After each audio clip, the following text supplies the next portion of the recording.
So the topic that we have for this week in our collective heads, is video gaming accomplishments. And everybody has something, like when you first start playing video games, your first objective is, oh, I've got to beat this game. The first time you beat Super Mario Brothers, you're like, yeah, I beat the game. And like, challenges evolve, and there are games that are stupid hard, and like different challenges that we set up for ourselves. Earlier on the show, we talked about somebody who beat the previous Super Mario Brothers record by 0.017 of a second, and that's amazing. But we wanted to reach out to you and hear about some of your stories about things that you were especially accomplished about. So while I look up those comments, sure. Okay, so I'll go with. I don't beat a lot of games. There are so many games that come out. I tend to kind of go back and forth. But the fact that I have beaten Bloodborne, I beat Dark Souls 3. Very proud of those. I'm also proud that I beat Ocarina of Time, Majora's Mask, Link to the Past, and Link Between Worlds. I would like to beat other Zelda games. That's some things that I want in the future. Before we did the show, one of the things I was going to actually be doing on Twitch before we started the show, I was going to play every single Zelda game in the order chronologically by their timeline, not by the timeline. That's interesting. Okay. I was going to do that and give a kind of retrospective of how it fits in the timeline and why it fits there, and why I disagree with certain parts of it.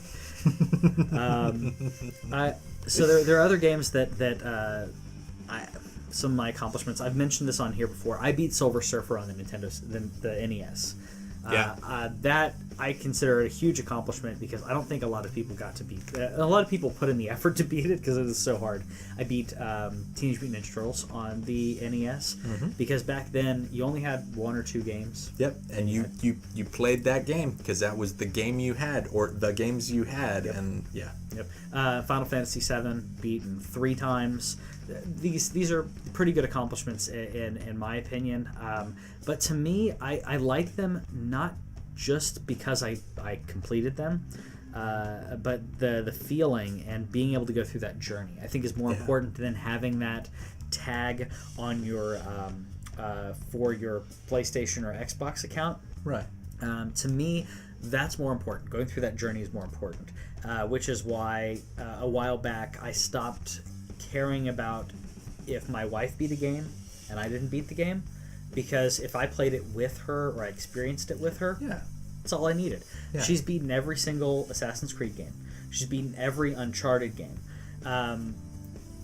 There are probably other ones Golden that I could Abyss? throw in there. Didn't think so. She did not beat Golden Abyss, sorry. So there are a lot of games that she beat, and we actually, there's another thing I can throw in there. We have played every Gears of War and Halo game, except for the recent Halo game. Right. We've played every single one of those together and beaten them, except for Gears of War Judgment and Halo ODST, and I'm completely fine with that. Yeah. These are things that, to me, I think that experiencing them and feeling that story, I think that as much as our current world lends it to be able to watch all the cutscenes, you can watch all the cutscenes to Alan Wake. Yeah. You can watch all the cutscenes to Metal Gear. It does not lend itself as well as playing the game. Alan Wake is close, but playing Metal Gear, and completely different. They've gotten a lot better at storytelling through gameplay. Yes, and that's something that really helps you to experience it more and reach that point. It's also been really fun because when we started playing video games, the ending was typically a screenshot. Yes. Like what you get when you beat Super Mario Brothers is almost the same as when you beat it at every other castle. Yes. He hits the axe. Bowser falls down into the lava, and then you proceed to find the princess. And there's been so much evolution in regards to gaming, and I think that one of those things was to give you a reward of a cutscene or whatever. But now with the advent of the internet, I can watch that at any time. But it does not take the place of that accomplishment, that feeling, the satisfaction of knowing that I did this thing, and the eureka moment of figuring out something, or the euphoria experience when you beat a boss, the final boss of like a Souls game, and sitting in that euphoric state as you watch kind of the wrap up, even if it's ridiculously confusing. I think that nothing compares to that, and I think that Nintendo hopefully will wise up to this. They've been kind of wising up further and further, but the way that they've been doing DMCAs against people who do Let's Plays of Mario Kart. I'm sorry, I don't care. I can watch people play Mario Kart and they may be laughing and having fun. It's an internet personality. If I saw the kind of funny guys playing it, I might watch that. That'll be fun. That has nothing to do and cannot take the place. And that's not why I'm buying the game. Yes. So on our Facebook post, we have Andy, friend of the show, says 2 games I played for years before essentially beating them through luck when I wasn't even trying. Maximum Carnage and Rocket Knight Adventures. The latter may have been 10 years after I initially played the game.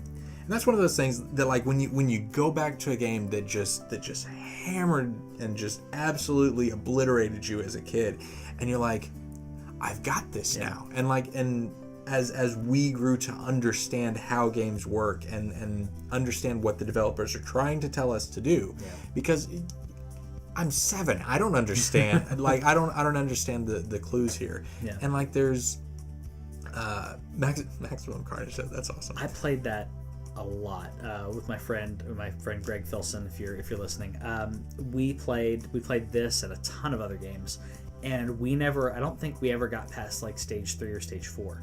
It was so hard. Yeah. It doesn't give you the continue system is not made for a console. This is when they didn't understand even if it's an arcade, different than consoles. Yeah, even if it's an arcade port, give me a continue system. Give me a way to keep going, which is why save states are great. Yeah. Because that's one game that I would like to just be able to beat. The only way I can do that though is beat a level with as many lives as I can, keep save state, then do the same thing over and over again. Yeah. That's amazing that you beat Maximum Carnage. Yeah. Alex Wooten says, beating Chrono Trigger with very little assistance after having played on it for most of my gaming life. Also being able to beat Super Mario World in less than a couple hours with the coveted 96 stars. That is an accomplishment. Yeah. And that's one of those things, this is kind of the first one that's like our own thing that we set up, because beating a game is one thing, but setting up a separate challenge for ourselves and figuring out how to do that is something that's really, really special. Like beating a Zelda game, there's people who've done it, obviously. Beating Zelda, the original Zelda, without getting the Master Sword. Yeah. Or beating the first Final Fantasy game with only white mages. Right. Tyson went through... Those games are hard enough. Tyson went through Ocarina of Time without getting any heart pieces. I absolutely love Ocarina of Time. But that is bonkers. This brings he's kind of bonkers. This brings up another thing. Because I love the journey, I enjoy the completion and everything, but the journey is so important. And when bringing up Super Mario World or Super Mario Brothers 3, I've been witness to those games being beaten. I have not beaten them myself. Yeah. But I have just as much enjoyment playing those games from the beginning. And sitting with people, trading off playing the game is just as enjoyable as it is to beat the game to me. Yeah. Yeah. I like the setting up your own challenges, because like Final Fantasy VI, and I talked about this last week. I've beaten it so many times in so many ways, and after you've beaten it, and after when you feel like you understand a game on a deeper level. Yeah. Because like watching you play, like half the time I want to type out like an entire paragraph of, Patrick, here's how you could optimize everything that's going on in the game right now. And I'm not going to, because you're going through it, and I don't want you to feel like I'm you're giving me nudges to help speed up the process of having to hit a brick wall. Now, the only brick wall that I've hit other than that was I don't know if you watched the airing recently. Oh, no, I got disconnected for a while. I hadn't gone back. Because of the difficulty level in the game, I was very irritated, and the opera won it over for me. Don't worry, so I'm still gonna play. But I was really irritated because I got one-shotted and I was out of Phoenix Downs. I had 5 Phoenix Downs going into the playthrough, and in 20 minutes, sorry, less than 20 minutes, in 15 minutes, 2 of my characters were dead. And then I went in to fight a boss. Right. And I had 2 characters, so I had to redo so much of it. It was very irritating. There's no place to save in Zozo, so that's annoying. That was really annoying. But being able to experience that opera was really cool. And now I can completely see why so many people talk about the Final Fantasy VI opera. Not having played it, I was like, okay, yeah, opera, okay, whatever. That was really cool. So good. And for a game of that time to set up, you have to remember lines. You have to remember your blocking, stage blocking, was really cool. And if you didn't do that, for them to build it in and be like, oh, the performance was horrible, let's try it again tonight. I loved it. Absolutely loved it. And like, I actually thought about telling you exactly how to do everything, but I was like, actually it's kind of funny because they worked it in and they figured out how to be like, that didn't go so well. Yeah. And he specifically says it didn't go so well. We've got 3 more performances though. Yeah. Like you've got 3 more tries. See if you can get it. I also like the mental idea of Setzer being like, nah, I'll be back tomorrow night. That was horrible. I'm not getting her. Yeah, I'm not kidnapping Maria when she's not in her prime. Spoilers for Final Fantasy VI. All right, last tip we have, or comment, I guess, is David Harper says, earning every achievement in Oblivion, including DLC, but without really trying. Just through playing the game because of how fun it was. And when you have a game that just envelops you and just you immerse yourself in that world so completely. When the journey itself, I know I keep talking about that, but when the game gives you all these things that you can do, and you're doing them solely because they seem fun, success. That's exactly what it is. Yeah, because like the gamer score and trophies in the Xbox and PlayStation systems are designed to give an extra reward for that system, but I don't, and I know that there are people who play for trophies, and they'll play games that they wouldn't even want to play to boost their score or whatever, and I'm like, because they hear it's only going to take 4 hours to get the platinum. Yeah, so they'll do it. Hannah Montana, easiest platinum, and I don't. Please don't. So yeah, like this is not why I play. No. But to have that system set up where you can, because like I can tell you that I've beaten Final Fantasy VI with no character greater than level 20. Yeah. Cool. And I'm like, that's a cool story, bro. But I can't see it, and I don't know what it's like to go through that. But I do like when people set their own standards. It's the standards before we had trophies of being able to say, like you said, Tyson beating Ocarina without grabbing a heart piece, which I'm assuming. No, never mind. I was gonna say assuming it doesn't count bosses, but bosses you have to grab the heart piece, then you complete it. No, I mean like you don't have to grab it. It's like it's separate. Yeah. So you can bypass it. You just walk around it. Yeah. So he beats it with 3 hearts, which means he gets one-shotted by a lot of the. It's wonderful. And see that's where I'm like, okay, that's not fun. I wouldn't do it. That's just me, because if it's based on skill, then okay, I understand. I died, which is why I like Dark Souls, because you don't completely get one-shotted unless you have no health like you do. I'm looking at it and going, okay, well, I got hit. Can I recover? Yeah. Can I strategize and be able to recover from this? That's the skill to me. Yeah. So let us know, what are some of your favorite gaming accomplishments? Is there a game that you beat? There's a game that you beat. There is, and I'm gonna talk briefly about my favorite ones, because like Dark Souls is a really special thing. Going back to trophies, and I like this on PlayStation. If you look at an individual trophy, you can see what percentage of people who have played the game and gotten have played the game have gotten this trophy. Yeah. And it's really weird to see the numbers on that, because on Fallout 4, a month after it came out, there's a trophy that you get for getting past the tutorial and stepping out of the vault for the first time. That was only like 86%, which means that 15% of the people who had played that game in the first month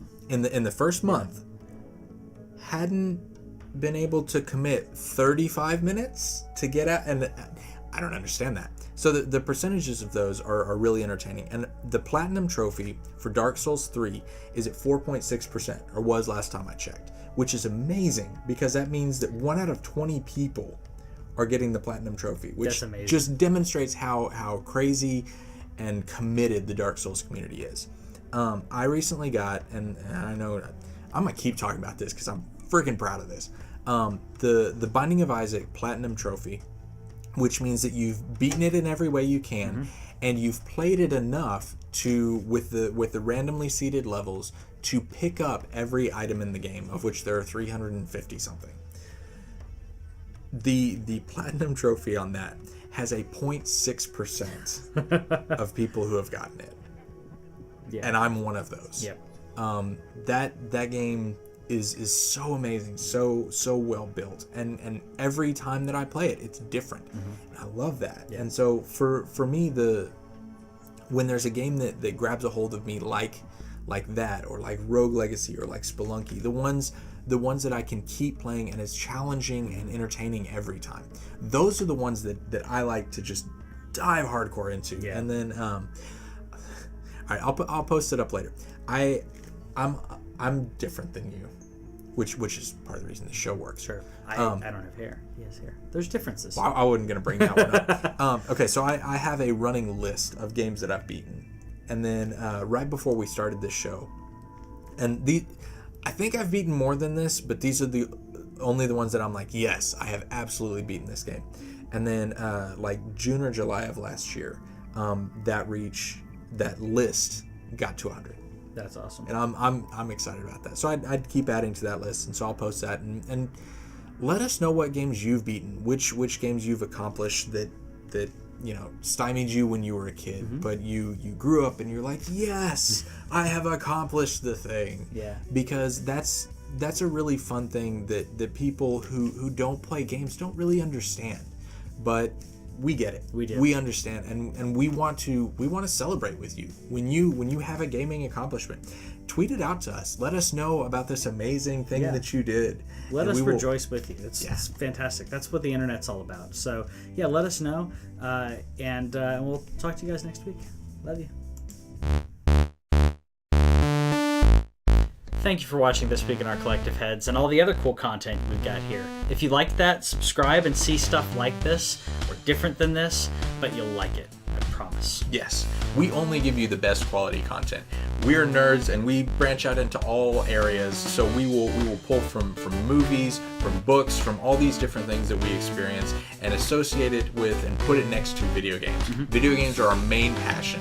And if it's yours, like us and message us, talk to us. Yeah. Hit us up on Twitch, hit us up on Twitter, hit us up on Facebook, YouTube.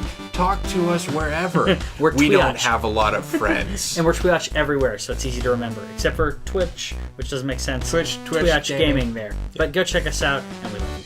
Thank you.